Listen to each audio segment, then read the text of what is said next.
ان الحمد للہ نحمدہ ونصلی علی رسولہ الکریم اما بعد فاعوذ باللہ السمیع العلیم من الشیطان الرجیم من حمزہ ونفخہ ونفثہ بسم اللہ الرحمن الرحیم لن تنالوا البر حتى تنفقوا مما تحبون وما تنفقوا من شیء فإن اللہ بہ علیم۔ سامعین محترم، قرآن کریم کا چوتھا پارہ جس کے دو حصے ہیں، پہلا حصہ سورہ آل عمران کا بقیہ حصہ ہے اور دوسرا سورہ النساء کا ابتدائی حصہ ہے۔ سورۃ آل عمران کا جو بقیہ حصہ چوتھا سپارہ میں ہے، اس میں آغاز میں اللہ تبارک و تعالی نے ہمیں اس بات کا حکم دیا ہے کہ تم اگر نیکی کے جذبے سے کوئی چیز خرچ کرو تو وہ اچھی اور تمہاری محبوب چیز ہونی چاہیے۔ ردی اور فضول قسم کی چیز یہ اصل نیکی نہیں ہے۔ اصل نیکی وہ ہے کہ جو چیز تمہیں خود محبوب ہے، جسے خود تم پسند کرتے ہو، وہ چیز میرے راستے میں خرچ کی جائے، جس کی مثال ہمارے گھروں میں اکثر جو ملتی ہے کہ ہم چند دن سالن جو ہے وہ فریج میں پڑا رہنے کے بعد جب کام والی کو دیتے ہیں، وہ حقیقت میں نیکی نہیں ہوتی۔ نیکی تو اس وقت ہوتی ہے کہ جب تازہ سالن جس دن تیار ہوتا ہے اسی دن اس کو ہدیہ کے طور پر دے دیا جائے کہ اپنے بچوں کے لیے یہ ساتھ لے جاؤ۔ تو اللہ تبارک و تعالیٰ چوتھا سپارہ کے آغاز میں ہمیں اسی بات کی جانب ترغیب دلا رہی ہے کہ اگر تم نیکی کے جذبے سے کوئی کام کرتے ہو تو ایسی ردی اور فضول چیز خرچ نہ کرو، بلکہ محبوب اور اچھی صاف ستھری چیز اللہ کے راستے میں خرچ کرو۔ اور اس کے بعد اللہ تبارک و تعالیٰ نے بیت اللہ کی فضیلت اور عظمت بیان فرمائی ہے۔ خانہ کعبہ کے متعلق اللہ تبارک و تعالیٰ فرماتے ہیں ان اول بیت وضع للناس للذی ببکۃ مبارک وہدی للعالمین۔ اللہ تبارک و تعالیٰ فرماتے ہیں کہ یہ سب سے پہلی عبادت گاہ ہے کہ جو اللہ تبارک و تعالیٰ کی عبادت کے لیے جو ہے وہ بنائی گئی ہے، اور اللہ تبارک و تعالیٰ فرماتے ہیں یہ بابرکت ہے اور تمام جہان والوں کے لیے ہدایت اور رہنمائی ہے۔ تو اس میں اللہ تبارک و تعالیٰ کی واضح نشانیاں ہیں، جیسے مقام ابراہیم ہے۔ اللہ تبارک و تعالیٰ فرماتے ہیں کہ جو حرم میں داخل ہو جائے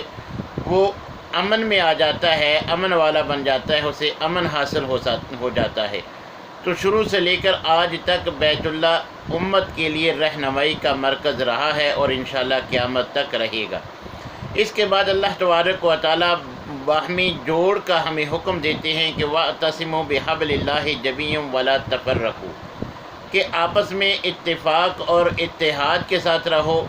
اللہ کی رسی کو مضبوطی سے پکڑ لو،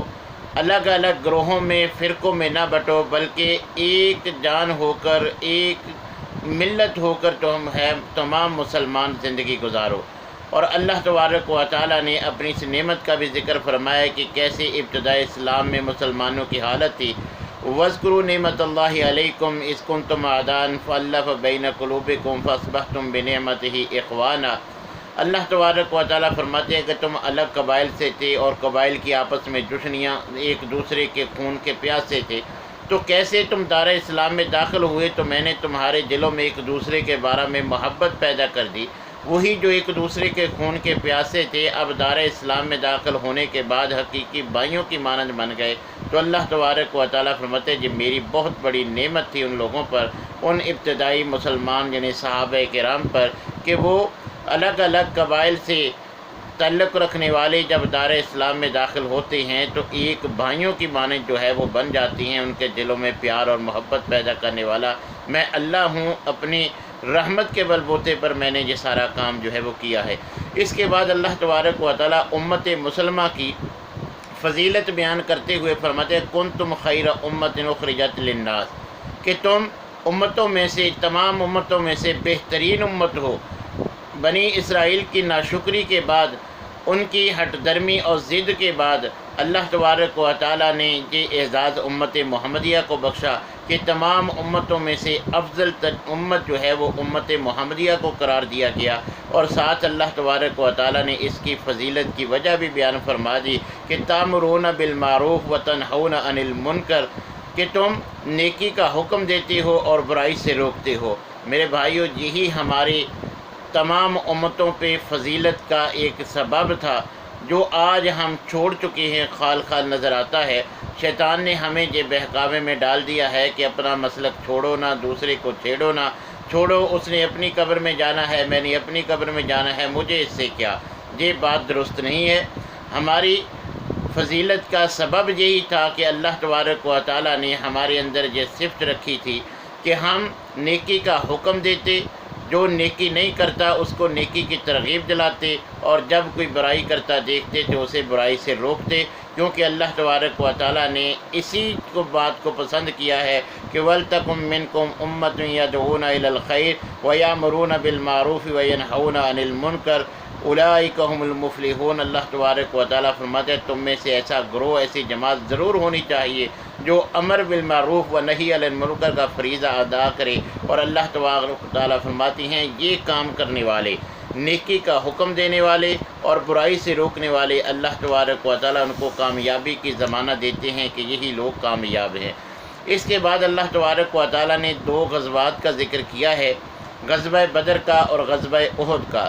غزوہ بدر کا ذکر پیچھے 3 سپارہ میں گزر چکا ہے، اس کا مختصر جو ہے وہ خلاصہ آپ سماعت فرما چکے ہیں۔ تو جب غزوہ بدر میں اہل مکہ کو ہزیمت کا سامنا کرنا پڑا، بڑے بڑے سردار جو ہے ان کے قتل ہوئے، تو اب انہوں نے اس کا بدلہ لینے کے لیے جو ہے وہ دن رات ان کو جو ہے وہ چین نہیں آتا تھا کہ کب ہم اس کا جو ہے وہ مسلمانوں سے بدلہ لیں۔ تو اس کی انہوں نے پہلے دن سے ہی کوشش شروع کر دی، بدر کے بعد ہی انہوں نے دوبارہ مقابلے کی تیاری شروع کر دی، اور وہ قافلہ جس کی وجہ سے غزوہ بدر ہوا، جنگ بدر ہوئی، کہ جو مال کے حساب سے 262 کلو سونے کی مالیت کے برابر اس قافلے کے ساز و سامان کی قدر و قیمت تھی، جو ابو سفیان کی کمان میں جو ہے وہ جا رہا تھا، جس کو جو ہے وہ پکڑنے کے لیے مسلمان آئے تھے، جس کی وجہ سے جنگ جو ہے وہ بدر ہوئی۔ تو اس پورے قافلے کے ساز و سامان کو ان لوگوں نے ان تاجروں کو یہ کہتے ہوئے کہ تمہارے سرداروں کو قتل کیا گیا ہے، اب اس سارے مال کو تم اپنے سرداروں کے قتل کا بدلہ لینے کے لیے وقف کر دو۔ وہ اتنے 262 کلو سونے مالیت جتنی رقم جو ہے وہ سارے قافلے کی وہ دوبارہ مسلمانوں سے اپنے سرداروں کی قتل کا بدلہ لینے کے لیے مختص کی گئی، اور اس کے بعد مختلف قبائل کے پاس جا کے ان کو مسلمانوں کے خلاف جو ہے وہ بھڑکایا گیا۔ تو پورے آب و تاب کے ساتھ 3000 کا لشکر مسلمانوں سے اپنے سردار جو بدر میں قتل ہوئے ان کا بدلہ لینے کے لیے آتا ہے۔ حضرت عباس نے قریش کی ساری نقل و حرکت کی ساری داستان خط کے ذریعے نبی کریم علیہ السلام کو آگاہی فرما دی تھی۔ تو ادھر نبی صلی اللہ علیہ وسلم نے کبار صحابہ کا مجلس شورا کا جو ہے وہ فیصلہ مجلس شورا کو بلا کر جو کیا، اس کے بارے میں جو ہے وہ میٹنگ مرتب کی، کبار صحابہ کرام کو بلایا اور ان کے سامنے یہ ساری صورتحال رکھی۔ مدینہ کی سیکورٹی جو ہے وہ ہائی الرٹ کر دی گئی، اور صحابہ کرام سے مشورہ لیا کہ اب کیسے دشمن کا جو ہے وہ مقابلہ کیا جائے۔ تو صحابہ کرام کی 2 آراء سامنے آئیں۔ بعض نے یہ مشورہ دیا کہ مدینہ میں رہ کر جو ہے وہ مقابلہ کیا جائے، اور بعض صحابہ نے کہا کہ نہیں، مدینہ سے باہر نکل کر دشمنوں کا جو ہے وہ مقابلہ کیا جائے، آگے بڑھ کر جو ہے وہ مقابلہ کرنا چاہیے۔ تو نبی کریم علیہ السلام کے سامنے دونوں رائے تھیں، تو نبی کریم علیہ السلام نے ان دونوں رائوں کا احترام کیا اور پھر فیصلہ فرمایا کہ ہم مسلمانوں کو متحد کرنے کے لیے اور مسلمانوں اور مدینہ کے دفاع کے لیے یہ حکمت عملی اپنائیں گے۔ تو اسی کی پاداش میں عبداللہ بن ابی کہ ہمارا مشورہ نہیں مانا گیا، وہ اسی کو بہانہ بنا کر جو ہے وہ اپنے 300 ساتھی لے کر جو ہے وہ الگ کر دیا۔ دشمن 3000 مسلمان 1000 سے، اب 300 واپس چلے جانے کے بعد 700 مسلمان بچے، مگر اللہ تبارک و تعالیٰ نے کئی اعتبار سے مسلمانوں کی نصرت اور مدد کی۔ تو جنگ بدر کی طرح جنگ احد میں بھی مسلمانوں کو فتح سے اللہ نے ہمکنار کیا۔ بعض احباب سمجھتے ہیں کہ جنگ احد میں مسلمانوں کو فتح نہیں ہوئی، یہ بات درست نہیں ہے۔ جب ہم جنگ کے عالمی قوانین دیکھتے ہیں کہ شکست کے لیے جو بڑی چیزیں مد نظر رکھی جاتی ہیں وہ 3 ہیں، جن میں سے ایک یہ ہے کہ مخالف فوج جو ہے بھاگ جائے تو پھر فتح ملتی ہے۔ یا پھر ان کا جو ہے وہ سپہ سالار مارا جائے پھر فتح ملتی ہے، یا پھر مخالف جو لشکر ہوتا ہے اس کا جھنڈا گر جائے تو پھر فتح ملتی ہے۔ تو اگر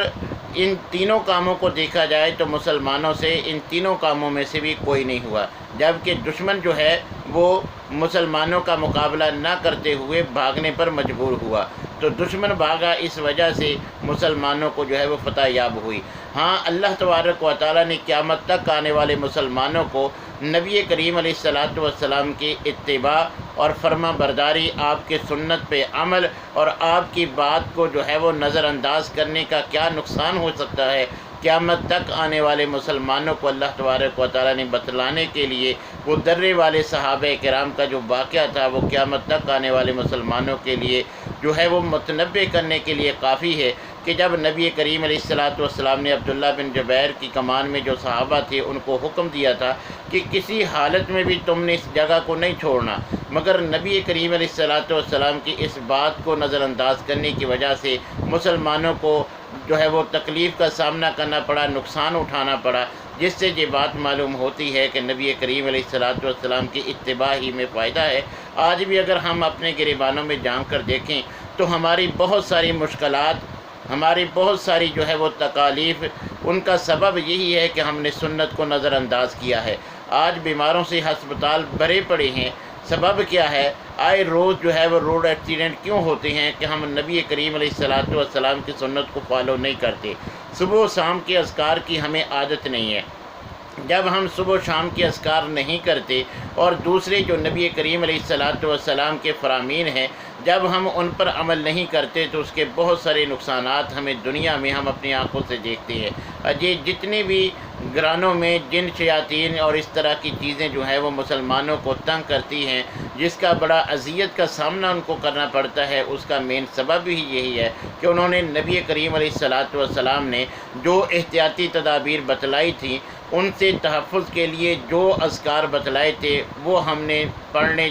چھوڑ دیے، ان کو نظر انداز کیا، تو سنت کو چھوڑنے کی وجہ سے آج یہ ساری مشکلات کا ہمیں سامنا ہے۔ حتیٰ کہ آج یہ جو کرونا سے پوری دنیا خوف زدہ ہے، اگر ہم نبی کریم علیہ السلام کی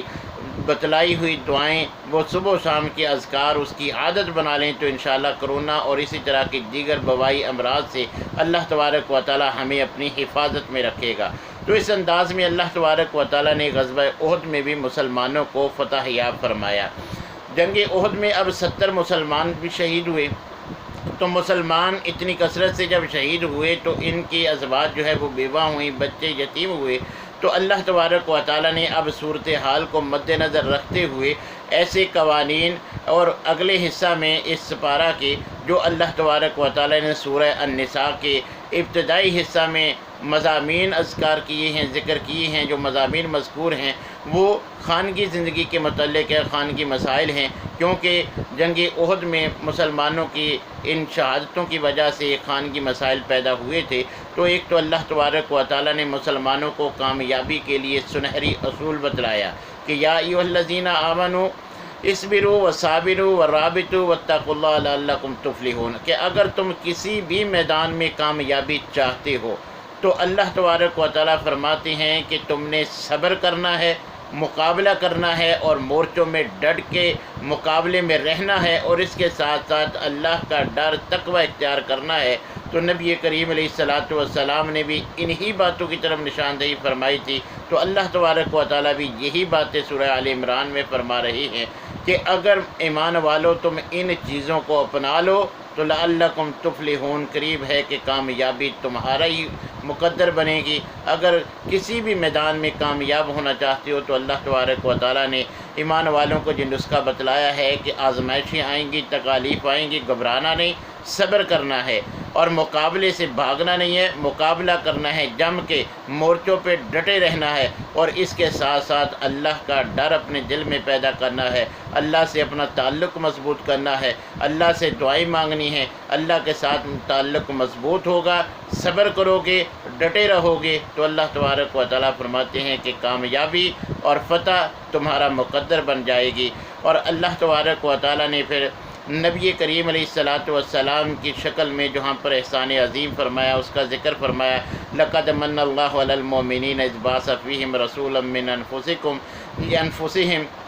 یتلو علیہم آیاتہ ویزکیہم ویعلمہم الکتاب والحکمہ وإن کانوا من قبل لفی ضلال مبین۔ اللہ تبارک و تعالیٰ فرماتے ہیں کہ میں نے مومنوں پر احسان عظیم فرمایا کہ انہی میں سے ایک رسول بھیجا۔ تو نبی کریم علیہ الصلوۃ والسلام کا آنا ہمارے لیے کسی نعمت سے کم نہیں ہے۔ نبی کریم علیہ الصلوۃ والسلام کی سنت پر عمل کرنے سے ہی ہم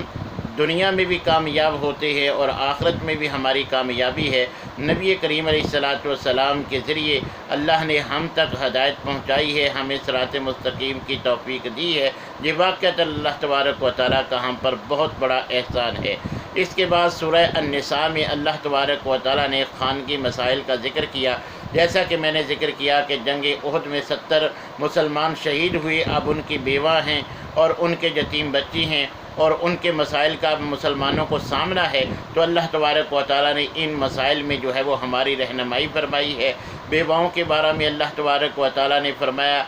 کہ جو بیوہ کے والی وارث ہیں، سسرالی رشتہ دار ہوں یا اس کے خونی رشتہ دار، ان کے بارے میں ان کو متنبع کرتے ہوئے اللہ تبارک و تعالیٰ سورہ النساء میں فرماتے ہیں کہ اگر بیوہ آگے نکاح کرنا چاہتی ہے تو وہ رکاوٹ نہ بنے، وہ اس کو نکاح کرنے سے نہ روکیں۔ بیوہ اگر اپنی پسند سے کوئی شادی کہیں نکاح کرنا چاہتی ہے تو ان کو معاون اور مددگار ہو کے اس کا آگے جو ہے وہ نکاح اپنی رضامندی کے ساتھ جو ہے وہ کر دینا چاہیے۔ اور یتیموں کے بارے میں اللہ تبارک و تعالیٰ فرماتے ہیں وَآتُوا الْيَتَامَ أَمْوَالَهُمْ وَلَا تَتَبَدَّلُوا الْخَبِيثَ بِالطَّيِّبِ۔ اللہ تبارک و تعالیٰ فرماتے ہیں کہ جو یتیم ہیں جب وہ سمجھدار ہو جائیں، بالغ ہو جائیں، ان کو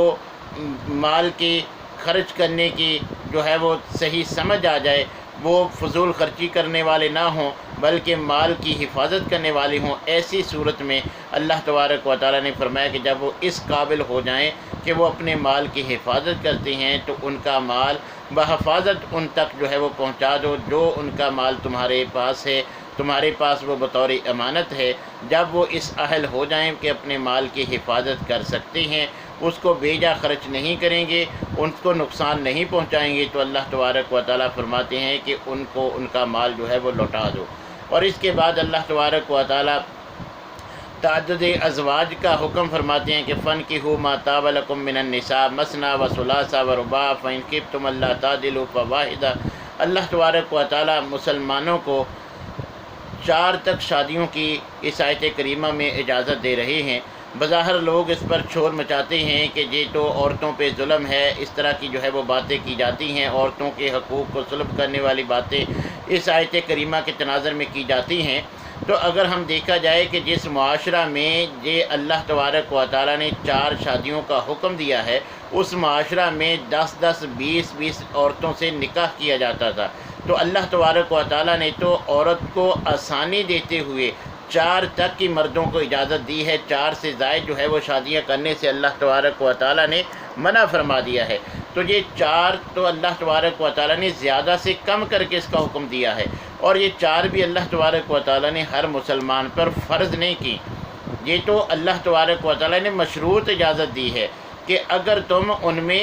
انصاف کر سکتے ہو، ان کے حقوق ادا کر سکتے ہو، تو تب اللہ تبارک و تعالیٰ نے 1 سے زائد شادیوں کی اجازت دی ہے۔ اور اگر ویسے ہم دیکھیں کہ ویسے بھی اگر اموات کو دیکھا جائے تو مردوں کی اموات عورتوں کی نسبت جو ہے وہ زیادہ ہوتی ہیں، اور پیدائش کے اعتبار سے بھی مردوں کی بنسبت جو ہے وہ بچوں کی بنسبت زیادہ پیدا ہوتی ہیں، تو تعداد کے اعتبار سے بھی خواتین زیادہ ہیں، اور اموات بھی، کیونکہ فیکٹریوں، کارخانوں میں، جنگوں میں اور دیگر جو ہے وہ روڈ ایکسیڈنٹ میں زیادہ تر اموات جو ہے وہ مردوں کی ہوتی ہیں۔ تو جو بیواہ ہوں اور اسی طرح جو ہے وہ متعلقہ عورتیں ہیں، دوسری شادی کے لیے ان کو آسانی سے جو ہے وہ پسند کر لیا جاتا ہے، جو ان پر اللہ تبارک و تعالیٰ کا احسان ہے۔ 1 سے زائد شادیوں کی اجازت کی قدر آج بیواؤں سے پوچھئے، طلاق یافتہ خواتین سے پوچھئے کہ وہ کیسے اللہ تبارک و تعالیٰ کے اس فرمان کو جو ہے وہ دیکھتی ہیں۔ تو بہرحال 1 سے زائد شادیوں کی اللہ تبارک و تعالیٰ نے مسلمان مرد کو اجازت دی ہے کہ وہ اگر ضرورت ہو ان میں انصاف کر سکتا ہو، ان کے حقوق ادا کر سکتا ہو تو ایک سے زائد شادیاں بھی کر سکتا ہے، اور اس کی لمٹ بھی زیادہ سے زیادہ اللہ تبارک و تعالیٰ نے 4 مقرر کی ہے۔ اس کے بعد اللہ تبارک و تعالیٰ نے وراثت کے مسائل بیان فرمائے ہیں۔ مردوں عورتوں کے حصوں کا تمام جو اصحاب الفروض ہیں، جن کے حصے اللہ تبارک و تعالیٰ نے مقرر کیے ہیں، وہ سورہ النساء کے اس حصہ میں اللہ تبارک و تعالیٰ نے بیان فرمائے ہیں۔ وہاں بھی خواتین کی طرف سے یہ نعرہ بلند کیا جاتا ہے کہ وراثت کے مسائل میں بھی اسلام نے ہمارے ساتھ جو ہے وہ ناانصافی کی گئی ہے، ہمارا جو ہے وہ حقوق ہمیں ادا نہیں کیے، یہ بات بھی درست نہیں ہے۔ حقیقت یہ ہے کہ عورت کو شرعی لحاظ سے اللہ تبارک و تعالیٰ نے معاشی ذمہ داری ہی نہیں دی۔ معاشی ذمہ داری جب مرد کو دی ہے تو اس بنا پر اللہ تبارک و تعالیٰ نے بھائی کو بہن سے ڈبل حصہ، یعنی بیٹے کو ڈبل اور بیٹی کو بھائی سے جو ہے وہ سنگل حصہ جو ہے وہ مقرر کیا ہے۔ یہ اللہ تبارک و تعالیٰ کا فیصلہ بھی بالکل عدل پر مبنی ہے، کیونکہ عورت کسی شکل میں بھی جو ہے وہ معاشی ذمہ داری عورت پر نہیں ہے، صرف مرد پر ہے۔ جب وہ بیٹی ہوتی ہے اس کی ذمہ داری جو ہے وہ والد پہ ہوتی ہے، بھائیوں پہ ہوتی ہے، اور جب اس کی شادی ہوتی ہے تو اس کے اخراجات کی ذمہ داری شوہر پہ ہوتی ہے۔ تو وہ کسی صورت میں بھی عورت کو اللہ تبارک و تعالیٰ نے معاشی طور پر ذمہ دار نہیں بنایا، جب اس پر معاشی بوجھ نہیں ڈالا، تو اس لیے اللہ تبارک و تعالیٰ نے جب مرد پہ معاشی بوجھ ڈالا ہے تو مرد کو عورت سے جو ہے وہ ڈبل حصہ وراثت میں سے اللہ تبارک و تعالیٰ نے مقرر کیا ہے۔ اور اگر ہم حقیقت دیکھیں، یہ تو کتاب و سنت سے لا علمی کی بنا پر ایسی باتیں کی جاتی ہیں۔ اگر ہم کتاب و سنت کا بغور مطالعہ کریں تو کئی حالتیں ایسی ہیں کہ خواتین کو بہنوں کو حصہ بھائیوں سے بڑھ جاتا ہے، کیونکہ عورت کئی طریقے سے کئی حالتوں میں اللہ تبارک و تعالیٰ نے ان کو وراثت سے حق دلوایا ہے۔ وہ صرف بیٹی کی حیثیت سے حقدار نہیں ہوتی، بلکہ بیوی کی صورت میں وہ شوہر کی وراثت سے بھی اللہ تبارک و تعالیٰ نے حقدار بنائی ہے۔ بھائیوں کی وراثت سے بھی بہن کو جو ہے وہ حصہ ملتا ہے۔ اسی طرح جو ہے وہ بیٹی کو باپ کی طرف سے اور بیٹوں کی وراثت سے ماں کو حصہ ملتا ہے، یعنی ماں، بہن، بیوی اور بیٹی 4 حالتوں میں اللہ تبارک و تعالیٰ نے عورت کو وراثت میں سے حق دیا ہے۔ اور اس دور میں جب یہ وراثت کے قوانین اللہ تبارک و تعالیٰ نے اتارے، اس دور میں وراثت میں سے عورتوں کو حصہ ہی نہیں دیا جاتا تھا۔ صرف ان نوجوانوں کو اور کڑیل جوانوں کو جو اپنے قبیلے کا دفاع کر سکیں، لڑائی کر سکیں، صرف ان کو وراثت سے حصہ ملتا تھا۔ نہ بچوں کو، نہ بوڑھوں کو، نہ عورتوں کو وراثت سے حصہ ہی نہیں ملتا تھا۔ تو اللہ تبارک و تعالیٰ نے عورت کو اس کا جائز حق دلوایا کہ 4 شکلوں سے اس کو وراثت کا حقدار بنایا اور اس کا حصہ دلوایا۔ تو یہ قرآن کریم کی آیات، اللہ تبارک و تعالیٰ کے فرامین، اللہ کے فیصلے، یہ عدل پر مبنی ہیں۔ اس میں عورتوں کی بھلائی ہے، اس میں عورتوں پر جو ہے وہ ان کی حق تلفی نہیں کی گئی، نہ ان پہ ظلم کیا گیا۔ یہ عین ان اللہ تبارک و تعالیٰ نے ان کے حقوق احسن انداز میں ان کو جو ہے وہ دلوائے ہیں۔ یہ بالکل حق اور عدل پر مبنی اللہ تبارک و تعالیٰ کا فیصلہ ہے۔ اور آخر میں 4 سپارہ کے آخر میں اللہ تبارک و تعالیٰ نے محرم رشتہ داروں کا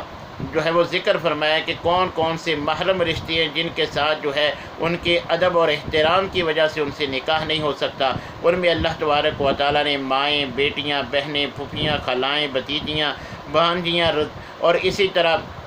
یہی رشتے جو ہے وہ رضائی طور پر دودھ شریک مائیں، بہنیں، اور اسی طرح ساس، ستیلی بیٹیاں، اسی طرح بیٹوں کی بیویاں، یہ ساری اللہ تبارک و تعالیٰ نے ان کو محرم بنایا ہے، اور ان سے نکاح کلی طور پر جو ہے وہ حرام ہے۔ اور ایسے ہی بیوی کے سابقہ شوہر کی جو بیٹی ہے وہ بھی حرام قرار دی گئی ہے۔ اور اسی کے ساتھ بعض ایسے بھی رشتے ہیں جو کلی طور پر حرام نہیں بلکہ عارضی حرام ہوتی ہیں، جیسا کہ تمام مسلمان عورتیں جو کسی کے نکاح میں ہیں، جتنی دیر تک وہ کسی دوسرے کے نکاح میں ہیں ان سے نکاح بھی حرام ہے۔ اسی طرح جس عورت سے شادی کی گئی ہے، بیوی کی رشتہ دار، اس کی خالہ، اس کی پھپھی اور اس کی بہنیں اس وقت تک جو ہے وہ حرام ہے جب تک وہ عورت جو ہے وہ بیوی نکاح میں موجود ہے۔ ان سے ان رشتہ دار عورتوں سے بھی نکاح جو ہے وہ حرام ہے۔ ان تمام کی اللہ تبارک و تعالیٰ نے محرم رشتوں کی جو ہے وہ تفصیلاً جو ہے وہ اس کا ذکر فرمایا ہے۔ تو اس پارہ میں اللہ تبارک و تعالیٰ نے چوتھے پارہ میں ان احکامات کا جو ہے وہ ذکر فرمایا ہے۔ جب ہم قرآن پڑھتے ہیں یا صلاۃ التراویح میں سنتے ہیں تو یہ احکام اللہ تبارک و تعالیٰ کے ہمیں سننے کو ملتے ہیں۔ قرآن کریم کے نزول کا مقصد صرف پڑھنا نہیں، نہ صرف سننا ہے، پڑھنا بھی ثواب ہے، سننا بھی ثواب ہے۔ قرآن کریم کے نزول کا اصل مقصد ہے اس کو سمجھ کر اس پر عمل کرنا۔ یہ جو ہم قرآن پڑھتے ہیں یا تراویح میں سنتے ہیں تو جو سپارہ چوتھا ہم نے تراویح میں سنا ہے اس میں اللہ تبارک و تعالیٰ نے کیا کہا ہے، یہ اختصار کے ساتھ آپ کے گوش گزار کیا ہے۔ تو ہم سب کو اللہ تبارک و تعالیٰ کے تمام احکام کو ماننے کی جو ہے وہ جو بھی اللہ تبارک و تعالیٰ نے ہم سے تقاضا کیا ہے اس کو پورا کرنے کی ہمیں مصمم ارادے کے ساتھ، نیت کے ساتھ اللہ سے دعا کرنی چاہیے کہ اللہ ہمیں یہ توفیق بخش کہ تو جو ہمیں حکم دیتا ہے قرآن میں، جو تم نے کہا ہے وہ ہمیں کرنے کی، جس سے روکا ہے اس سے رکنے کی توفیق عطا فرما۔ وآخر دعوانا الحمدللہ رب العالمین۔